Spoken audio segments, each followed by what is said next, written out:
Hey everyone, and welcome back to this class, Deep Learning Prerequisites, the Numpy stack in Python. One of the most common requests I get in this course are exercises. Now, I've always said that the right way to practice this stuff is to implement machine learning algorithms.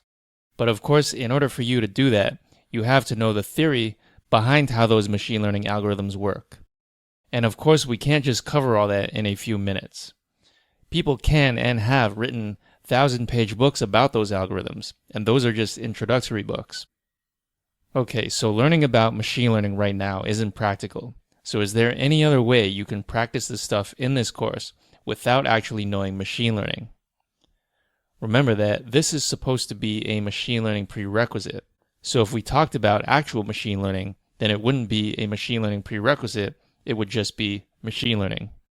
Luckily, I've come up with a set of exercises for you to do. The reason they're at the end of this course is because they incorporate concepts from every section. So that's why we call it just the Numpy stack, and we don't really think of Numpy and SciPy and Matplotlib as separate things, because we're very often using them together all at the same time. So here are the exercises. The first exercise is to take this matrix A, which we've defined here. And we also start with a vector V, which is uniform and sums to 1. You could even think of it as a probability distribution.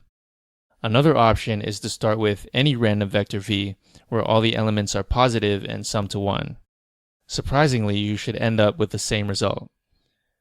The exercise is to multiply V times A 25 times to get a new V on each step.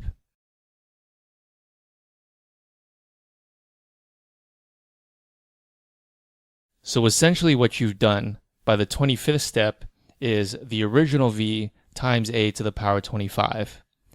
What I want you to do is plot the Euclidean distance between each of the consecutive V's on each round.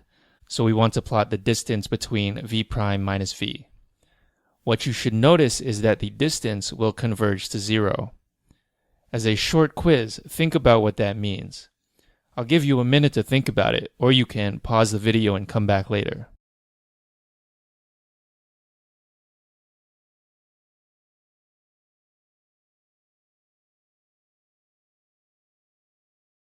So what does it mean if we find that V prime equals V times A, but the distance between V prime and V is 0, so that what we actually have is just V equals VA?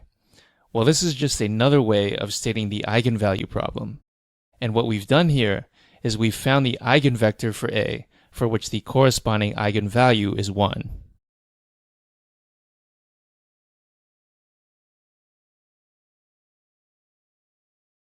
The next exercise is to demonstrate the central limit theorem.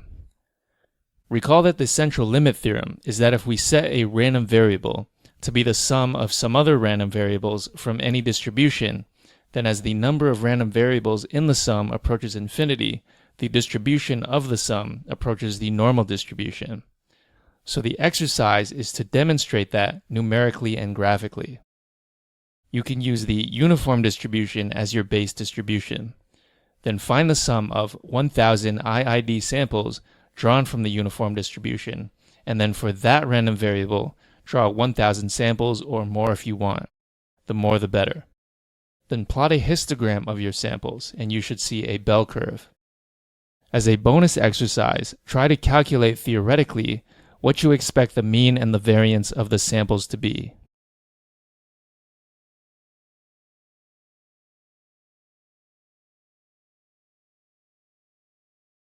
The next exercise involves working with images. So in this exercise, I want you to load in the MNIST dataset, which we looked at earlier, and for each of the 10 digits, plot the mean image for each digit. Remember that the mean is just the sum of all the images divided by the number of images.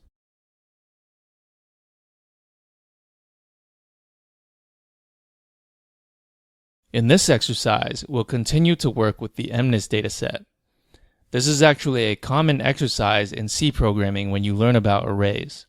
But of course, whereas in C it's natural to use for loops, that is not the way to do things in NumPy. What I want you to do is write a function that flips an image 90 degrees clockwise. Of course, you can easily test your function to see if it works by checking that it actually rotates the image as specified. As I alluded to earlier, it's possible to do this using for loops, and I want you to try that as part of the exercise. You'll essentially be copying one pixel at a time with this method. The other thing you can do is make use of Numpy functions to do the rotation for you, and you may have to explore the Numpy documentation in order to find the right functions. So give both of these a try and compare the performance of both methods.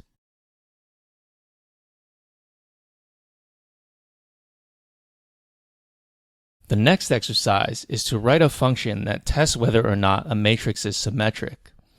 Interestingly, although it may not seem like it at first, this is similar to the previous exercise in that there are two approaches to solving this problem, doing it the manual way and making use of Numpy functions. You of course want to test it with both symmetric and non-symmetric matrices to make sure it works.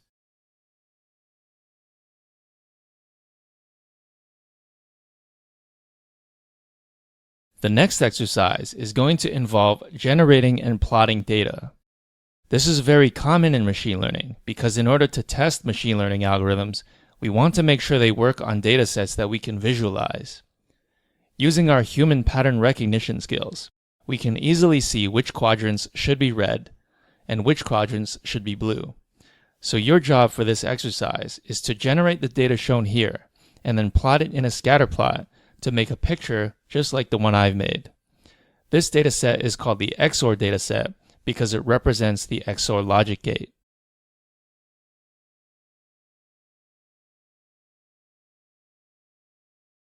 The next exercise is similar to the previous exercise and the motivation is the same.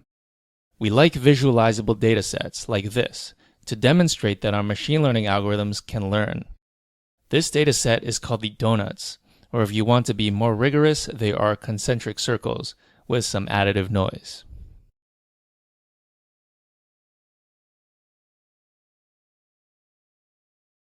The next exercise is yet another data generating exercise, and this is the hardest one of the three. This is the spiral dataset. It has arms that grow outward and both the angle and radius change simultaneously. So one way you might do this is to parameterize the radius and angle and make them both proportional to some parameter t.